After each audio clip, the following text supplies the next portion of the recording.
Grazie segretario. Io sono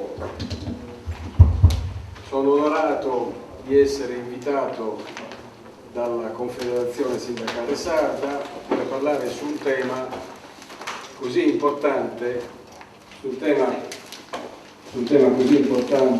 qual è il tema della Costituzione, dello Statuto e del federalismo.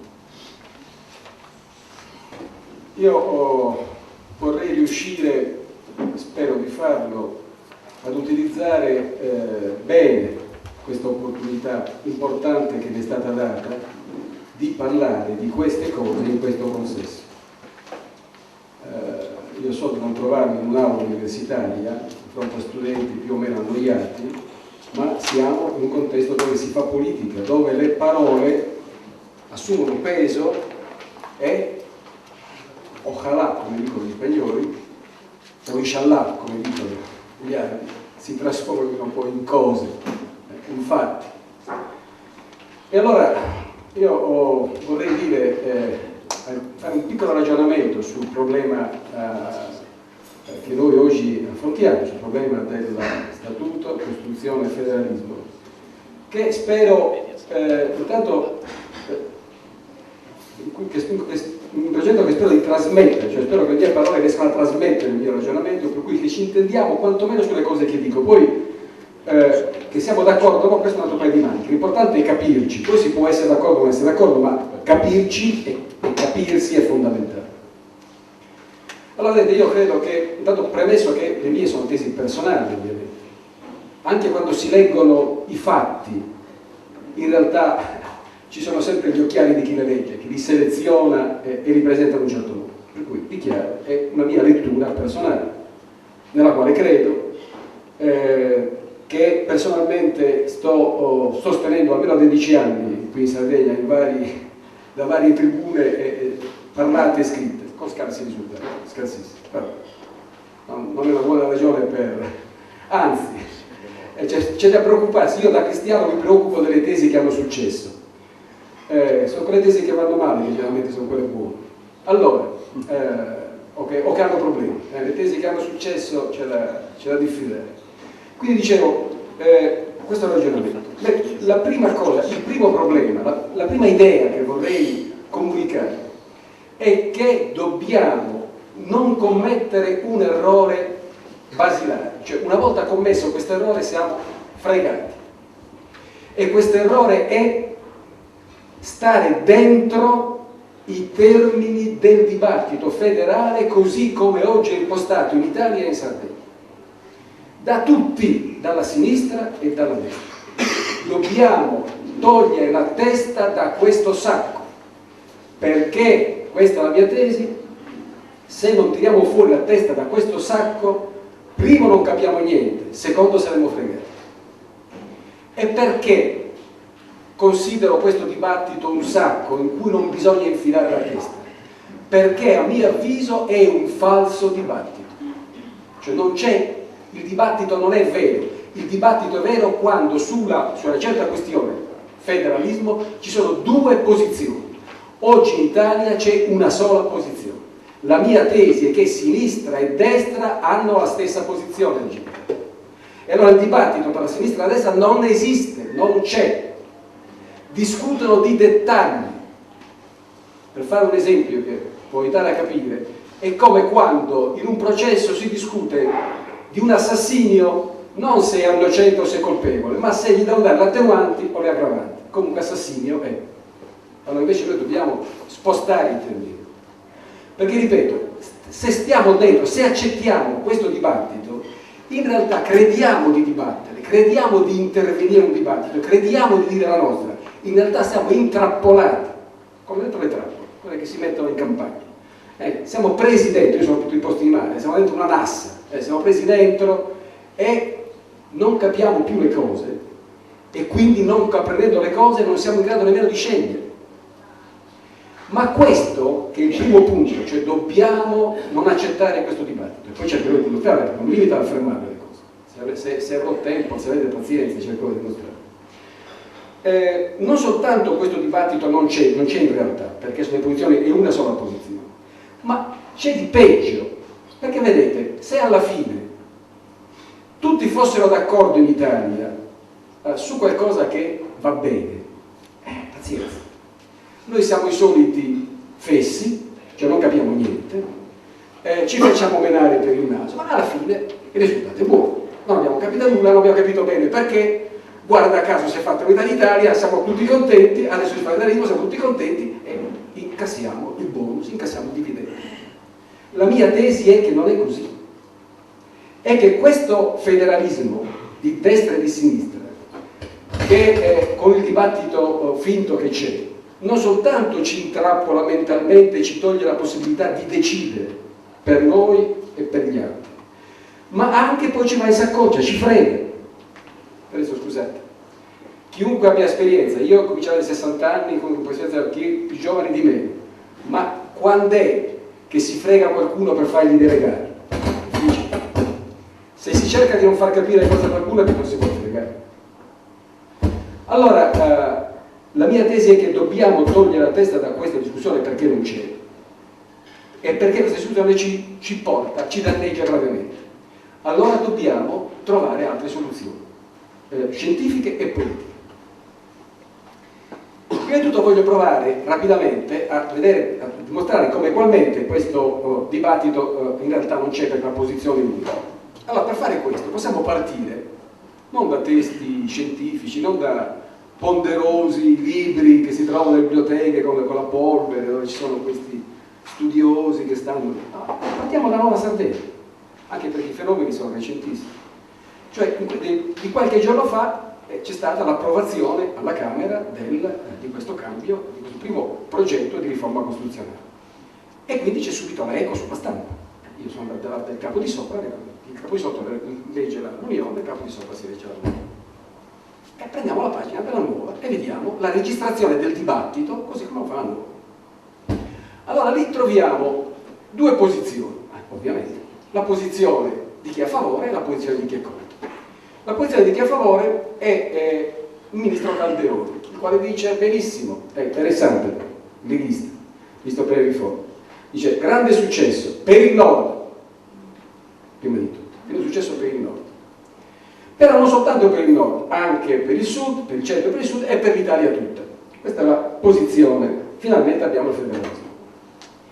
Ma vediamo invece l'opposizione. L'opposizione è rappresentata, la critica diciamo, da due voci. Una, e va benissimo perché viene proprio ad hoc per fare il nostro ragionamentino, una scientifica giuridica, il costituzionalista Gianfranco Pasquino, e l'altro un politico, il segretario dei DS, l'onorevole Fassino. Allora, il giurista dice questa riforma ha una serie di difetti gravi, e ne cita 4. Riduzione eccessiva, esagerata, dei poteri del capo dello Stato. Specularmente, crescita eccessiva dei poteri del capo di governo. Senato federale finto, pasticcio, è eccesso di devolution, cioè di potere alle regioni. Questi 4 vizi, dice il costituzionalista Pasquino, prefigurano una situazione di conflittualità insanabile e diffusa. Conflitti tra Presidente della Repubblica e Presidente del Consiglio o Capo del Governo, conflitti dentro il governo perché privo del referente esterno, quando ci sono i conflitti non c'è nessuno che li risolve, non c'è il Capo del Governo, no? Il Capo della Repubblica che li risolve, pasticci dei rapporti e conflitti tra Senato e Camera, perché questo Senato è un Senato pasticciato, conflitti tra Stato e Regione, quindi conflittualità generale. Ora, di queste 4 critiche 2 le mettiamo da parte, perché le prime 2 ci interessano poco. I rapporti tra Presidente del Consiglio e il Capo del Governo in Italia ci interessano poco, oggettivamente sono meno importanti, non sono sullo stesso piano. Sono più importanti per noi e in assoluto le altre 2, Senato federale e poteri delle regioni. Questi sono i problemi. E allora su questi 2 punti è interessante la sintesi che ne fa il politico, poi il politico fa la sintesi e dice questa riforma federale è caratterizzata da una combinazione, è una riforma Arlecchino, caratterizzata da una combinazione di separatismo e neocentralismo. Allora, questo è il quadro, diciamo, questo è lo stato del dibattito, così come fotografato dalla Nuova Sardegna. Calderoli, da una parte, Pasquino e Fassino dall'altra. Allora io vorrei fare 4 considerazioni su questo quadro quale emerge. La prima per liquidare il giudizio positivo di Calderoli. Non perché Calderoli si sbagli, ahimè Calderoli non si sbaglia.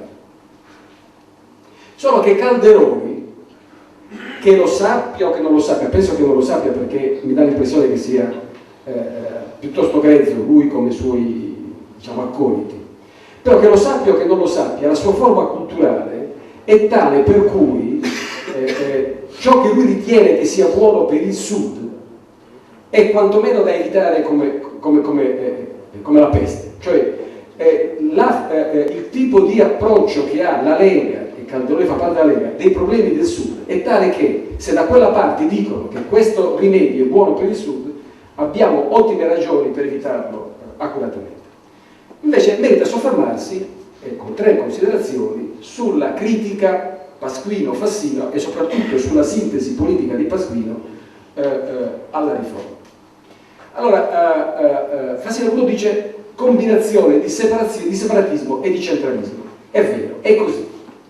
E tra l'altro tutti i pericoli o i danni che in parte stiamo già sperimentando e che in parte stiamo paventando, pensate cosa succede dalla sanità adesso, il problema della chiusura e via discorrendo, tutti questi problemi nascono proprio da questa formula, da questa combinazione. E quindi il primo giudizio, la prima osservazione è di condivisione. Però, e questo è il punto, c'è un però. Fassino, quando dice che questo federalismo, questo del 2004, è un federalismo che è una combinazione di separatismo e di neocentralismo, di centralismo, omette una precisazione fondamentale, cioè che anche il federalismo del 2001 è una combinazione di separatismo e di neocentralismo. E non è un dettaglio rilevante. E tra l'altro questo non lo dico io, lo dice ad esempio, lo diceva qualche mese prima, lo diceva Veltroni, esattamente con le stesse parole. Io ho letto un articolo di Veltroni, forse su Repubblica, del luglio scorso, dove diceva la riforma in corso, ancora non approvata, è una combinazione di separatismo e di centralismo, però dobbiamo fare l'autocritica perché anche noi, seppure con qualche attenuante, questi con qualche aggravante, abbiamo fatto lo stesso. E quindi dobbiamo cominciare l'autocritica. Allora, Veltroni sta incominciando l'autocritica, bene. Fassino ancora no, male. E purtroppo il segretario del partito non è Veltroni, è Fassino. E i vertici del centro-sinistra l'autocritica non hanno ancora iniziata. Molti la stanno facendo, ma i più ancora no. Però attenzione, e questo non lo dice solo oggi, cito Veltroni, ma potremmo allungare l'elenco di coloro che sostengono questa tesi. C'è da fare una considerazione anche sull'autocritica, perché in realtà non soltanto questa autocritica, secondo me, dovrebbe essere anticipata, lo dicevo prima, almeno al 97, cioè perché in realtà questo processo di riforma federale per separatismo e centralismo è incominciata con le Bassanini, inizia con le Bassanini, già nel 97, e le premesse sono ancora prima, ma comunque si incomincia a delineare nel 97, perché la logica è sempre la stessa, e perché le riforme di Bassanini sono state definite federalismo a Costituzione invariata. Il federalismo, questo federalismo, sempre lo stesso federalismo, 97, 2001, 2004, inizia da lì. Ma dico, questa è una precisazione tutto sommato così puntigliosa da professore universitario, probabilmente puntini su lei. Ma la cosa grave, quella politica grave di Veltroni, è che lui non c'ha ricetta, non c'ha soluzione alternativa. Allora, una volta scoperto che non soltanto il federalismo 2004 non funziona, per cui non basta, come crede ottimisticamente Fassino, ma ci crede davvero, che basta ritornare al 2001 o fermarci al 2001 perché le cose vadano bene, non basta. Anzi, bisogna smontare anche quello. E allora cosa facciamo? E qui e qui non c'è risposta. O meglio, una risposta c'è ed è pericolosissima. Quest'anno è uscito un bel saggio di un autore importante che è sia uno scienziato del diritto, un autorevole scienziato del diritto, si chiama Domenico Fisichella, costituzionalista autorevolissimo, conosciuto in Italia e nel mondo. Io leggo citazioni in America Latina, in Russia, di Fisichella, uno dei teorici dello Stato parlamentare, il quale ha scritto un saggio estremamente interessante, uscito quest'anno, intitolato Contro il federalismo. Contro il federalismo. È una cosa divertente, perché questa è anche divertente, no? Perché, siamo tra piangere e ridere quasi. C'è da tutte e due, come nelle commedie, insomma, c'è sempre da piangere e da ridere. Allora, di questo saggio di Fisichella intitolato Contro il federalismo c'è una recensione sulla unità. E cosa dice la recensione sull'unità? Che viva Dio, il nostro Fisichella ha ragione. Almeno c'è qualcuno in questa destra scellerata che dice le cose come stanno, ed è Fisichella, contro il federalismo. Anzi, l'unità non soltanto elogia la tesi di Fisichella, ma lo investe di una commenda, cioè gli dà una patacca, chiaro, non so se lo fa cavaliere o commendatore. Cioè gli dà il titolo di difensore della Repubblica. Una volta c'era il difensore del Santo Sepolcro, adesso abbiamo il difensore della Repubblica. E chi è il difensore della Repubblica? È Fisichella, AN, e qua va benissimo, contro il federalismo. Sempre dettaglio interessante, Fisichella è autore, qualche anno prima, di un altro saggio, perché Fisichella è un autore, e tra l'altro Fisichella è intelligente ed è coerente, di un altro saggio importante, che si chiama Elogio della monarchia. Allora, il difensore della Repubblica sono i Savoia adesso, ragazzi, questo è lo stato dell'arte. Ma non è uno scherzo, non è uno scherzo, non è uno scherzo, ahimè, sembra uno scherzo, sembra un vodevil, ma non lo è.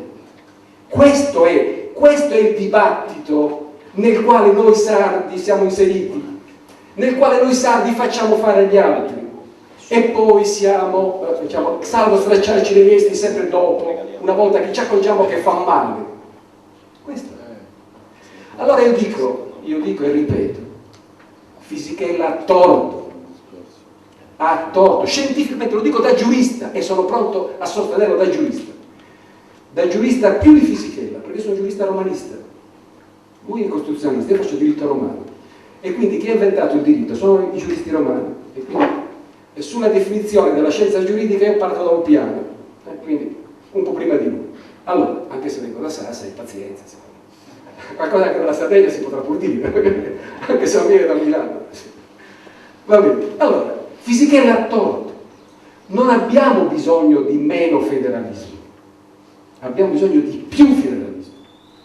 La risposta vera non è meno, è più federalismo, solo che deve essere un federalismo diverso, un federalismo alto, un federalismo buono. Perché dico buono? Perché nel saggio di Fisichella si dice, e l'unità sottolinea congratulandosi, che non esiste un federalismo buono e un federalismo cattivo, esiste un solo federalismo, quello cattivo.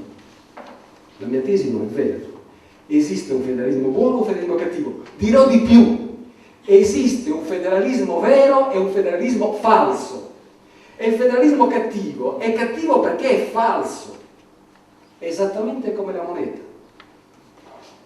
La moneta è cattiva quando è falsa ed è falsa quando è cattiva.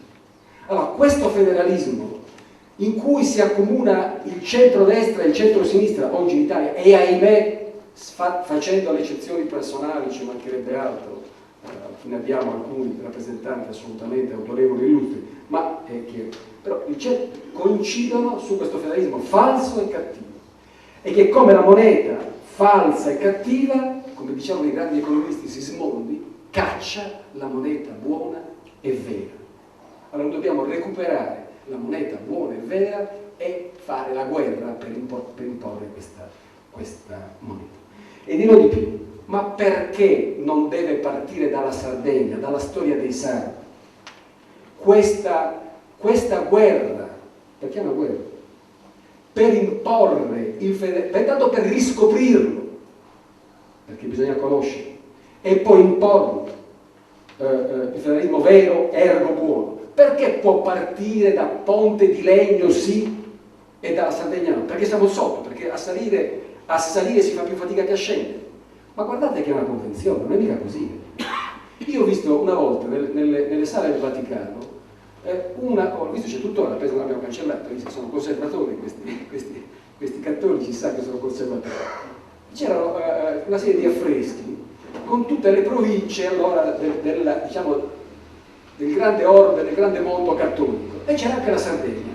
E io la guardavo e non capivo bene com'era, perché non riuscivo a ubicarmi, perché la Sardegna in realtà, poi mi sono accorto, era messa al rovescio. Cioè Cagliari stava sopra, Sassari stava sopra. Ora Sassari, se la giriamo, più o meno sembra la stessa, non se ne accorge. E allora, dov'è che sta sopra? Cagliari o Sassari? Cos'è che sta sopra? Ponte di Legno o sì? O Sasco su? E questa ne decidono. Lo devono decidere noi. Se ci vogliamo far mettere sotto, ci metteranno sotto. Ma se noi decidiamo di girare, possiamo farlo. O comunque cosa vogliamo fare? Vogliamo provare a girare oppure no? Io avrei finito il primo terzo, ma qui siccome capisco che non posso esagerare, anche perché c'è un limite alla sopportazione, quindi vi risparmio la dimostrazione di quello che ho detto, la dimostrazione scientifica di quello che ho detto, cioè la ricostruzione storico-dogmatica di questo processo per cui si è imposto storicamente e scientificamente un federalismo falso e quindi cattivo sul federalismo vero e quindi buono. Ma se scopriamo, se capiamo che comprendere queste cose ci serve a riacquistare libertà, a riacquistare capacità decisionale e quindi a farci valere, allora può darsi che la cosa interessa. Quindi questo non potevo saltare direttamente al discorso scientifico. Ma questo discorso scientifico c'è. E su questo vi limiterò 3 minuti, c'ho 3 minuti ancora, 3 minuti, l'orologio, per dire due cose. La prima, posso solo affermarle, però sono pronto, ripeto, a spiegarle, ad articolarle e a dimostrarle, e sostenere la discussione con chi che sia. Questo federalismo, quello vero, quello buono, quello storico, che ha secoli storici. Vi faccio un nome per tutti: la Confederazione Svizzera è del 1294. Confederazione Svizzera, e non è il federalismo di Fassino è un altro federalismo, è quello che dobbiamo recuperare. E tra l'altro devo dire una cosa: nel 1294, quando 3 comuni, Uri, Schwarz e Schwyz, che da cui il nome è Unterwalden e Schwyz, no? Uri, Unterwalden e Schwyz, fanno quel 1294. Sapete cosa si faceva alla Sassari in quello stesso anno? Chi è che lo sa? Non lo sentite? Facevano una confederazione con la città di Genova. Leggere la storia della Sardegna di Giuseppe Manno.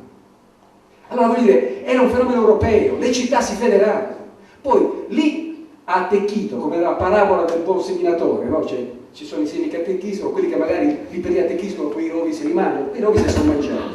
E per cui poi Giovanni Maria Gioia ha dovuto cercare, con l'aiuto delle ville, ancora una volta, di fare la guerra agli stamenti a Cagliari. Che è la stessa di oggi, guardate, è la stessa di oggi. Ancora abbiamo il problema di combattere contro gli stamenti di Cagliari. Allora dicevo, faceva la confederazione. E Giuseppe Manno, che era una persona seria, decente, direi per rispetto, diceva: Sassari si è trasformata da comune soggetto a comune autonomo attraverso la federazione, perché questo era il meccanismo. Cioè questo federalismo falso e cattivo è un'invenzione di ieri, ma adesso non voglio fare quello che non farò. Lo farò se mi si chiederà un'altra occasione di farlo, e assicuro che è divertente. Però dicevo, questo federalismo, questo vero, quali caratteristiche ha? Ha 2 caratteristiche, lo dico in maniera provocatoria. è municipale e sindacale. È municipale e sindacale. Ed è repubblicano, quello sì che è repubblicano. Cioè nel senso che in questo federalismo non c'è nemmeno la ipotesi di una repubblica non federale, perché la repubblica non può che essere federale. Tutte le città sono repubbliche e le repubbliche si stabiliscono il rapporto tra loro in termini federativi. Sono essi stessi il frutto di una federazione, perché il comune è il frutto di un patto. Quindi il popolo, il vostro segretario diceva il popolo, noi siamo un popolo che abbiamo lingua, sangue, costumi, un popolo è frutto di un patto. Noi potremmo avere qui albanesi, potremmo avere qui africani, noi non siamo leghisti, noi non prendiamo l'esame del sangue a nessuno. Quello che conta è la volontà di vivere insieme, di rispettarsi con regole comuni decise insieme. Questo è quel popolo. Quel popolo che se ne dà, che si autocomanda, che quello è un popolo. Non basta il sangue, e non è nemmeno necessario. Allora dicevo, questo federalismo, quello vero, ripeto, sono pronto al trattato o al ciclo di lezioni, se vi interessa. È un federalismo municipale e sindacale. Perché sindacale? Faccio un salto. Perché i due pilastri di questo federalismo sono il rapporto tra municipi, cioè tra le comunità di base, tra i municipi, dove si costituisce la prima comunità politica. Se si salta quello non si salta tutto, perché la logica non fa salti. O la logica è quella federale o non è federale. Se si salta il municipio non si fa più nulla. Il meccanismo è perduto. O se si salta la prima cellula politica e quella stessa tra l'altro, oggi il municipio è quello che è spesso una porcheria. Perché? Perché è l'ultima agenzia esecutiva di poteri centrali. Ma se noi lo rimettiamo in piedi come la Sardegna e diventa il primo luogo di formazione della volontà, allora il cittadino torna a essere cittadino e non suddito. Ma questo è il problema. Allora, il municipale. E poi perché sindacale? Perché l'altro grande pilastro è il contropotere, cioè la presenza di un contropotere. Il governo è chi si mette contro, chi ha gli strumenti per opporsi al governo, chi comanda e chi controlla chi comanda. Nel nostro mondo attuale è il sindacato, non ci sono altre istituzioni che possono svolgere questo potere. Per cui dico, facendo un salto un po', ma non tanto, perché c'erano anche ragioni semantiche interessanti da studiare, sull'origine della parola sindacato. Comunque dicevo, comunale e sindacale. Allora, se questo è, mentre invece l'altro federalismo è anticomunale e antisindacale. Allora dicevo, se vogliamo rimettere in moto questo federalismo comunale e sindacale, intanto direi che abbiamo una ricetta immediata. Primo bisogna costituire il soggetto politico. E il soggetto politico lo si costituisce, secondo me, anche questo lo predico, non dico nel deserto, ma nel giardino di casa mia da 10 anni, un'alleanza strategica tra comuni e sindacati. O tra comuni e sindacati. Questa sarebbe l'asse politico. Se non si così questo soggetto non si va da nessuna parte. E questo soggetto potrebbe fare alcune cose. Primo dovrebbe intanto mandare a casa questo, cioè buttarlo fuori come inutile e come trappola questo federalismo del 2004 con i suoi precedenti. Spero che avremo l'occasione referendaria e la sapremo usare come si deve. E poi si attivi immediatamente per costruire l'altro federalismo. Quindi, per approfondirlo sul piano scientifico, bisogna rimettersi a studiare, come ai tempi di Busso o quando si studiava, quando si avevano delle idee, quando si esportavano delle idee. Bisogna mettersi a studiare. Non soltanto a studiare nelle biblioteche, studiare coinvolgendo la gente. La gente quelle cose le capisce se vengono dette in maniera chiara. Se le cose hanno un senso. Quando la gente non capisce, perché le cose non hanno senso. Il latino la gente non capisce, il latino ovviamente non c'ha senso. Quindi bisogna studiare e bisogna cominciare a praticarlo. Allora la strada bisogna lanciare probabilmente la questione del costituente o statuente, bisogna lanciarlo immediatamente. E l'altro punto è che intanto bisogna cominciare a fare operazioni internazionali. Scusatemi se faccio una piccola invasione di campo, cioè metto un pochino il piede, ma questo gli faccio un assist alla fine, no? Come si dice? Parlo come Berlusconi, gergo calcistico. Anche se io non intendo molto di calcio, mi interesso più di biciclette e di motociclette, questa è la mia passione. Ma insomma, poi il calcio ci assegna, vi faccio un passaggio, poi lo tiro in porta. Allora, noi poteri per fare attività internazionale ce l'abbiamo già, è che non la sappiamo fare o non la vogliamo fare tutte e due le cose. Faccio un esempio. su un paio di punti che sono fondamentali per noi, specialmente dico per noi, mi permetto di dire noi mettendovi dentro questo contesto. La tutela dei saperi locali e la tutela dell'ambiente. Questa politica qua, se la regione Sarda, ad esempio, anziché farsela per conto suo, litigandosi dentro sempre come su Magotuglio, litigandosi sempre all'interno, la facesse concordandola con i corsi e con le Baleari, per cui Sardegna, la regione Sarda,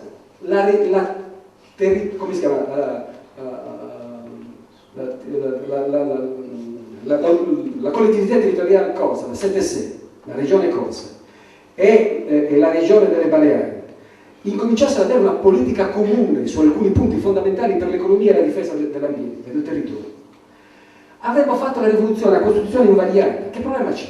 Che problema è che ce lo diano dall'esterno? Lo prendiamo, il potere ce l'abbiamo se vogliamo, se avessimo, sono idee che ci mancano.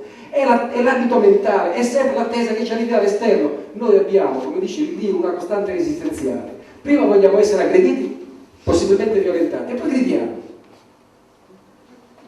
O gridiamo mentre ci violentano, dopo, non so, secondo la barzelletta. Dobbiamo provare a rompere questo meccanismo, a uscire fuori. Perché non andiamo noi verso l'esterno, facciamo proposte? Potremmo fare una politica nel Mediterraneo, possiamo farla, senza bisogno di cambiare statuti o costituzioni. Possiamo cominciare a fare una politica di valorizzazione dei saperi e quindi dei poteri locali, perché sono connessi i saperi e i poteri. Il sapere e il potere va insieme, il potere va con quello che si sa, e quando a un posto gli tolgo il potere, gli tolgo anche il sapere, perché il sapere non vale più nulla. Sono connessi, saperi e poteri. Quindi si rilancia i saperi, rilancia anche i poteri. Allora, sapere i poteri locali è fondamentale, e questo possiamo incominciare a farlo con corsi e la difesa dell'ambiente. Allora, io quindi, e chiudo veramente, direi che se le premesse sono vere, credo che almeno queste cose potremmo incominciare a fare. Non è troppo difficile e i risultati potrebbero essere migliori di quelli sperati. Grazie per l'attenzione.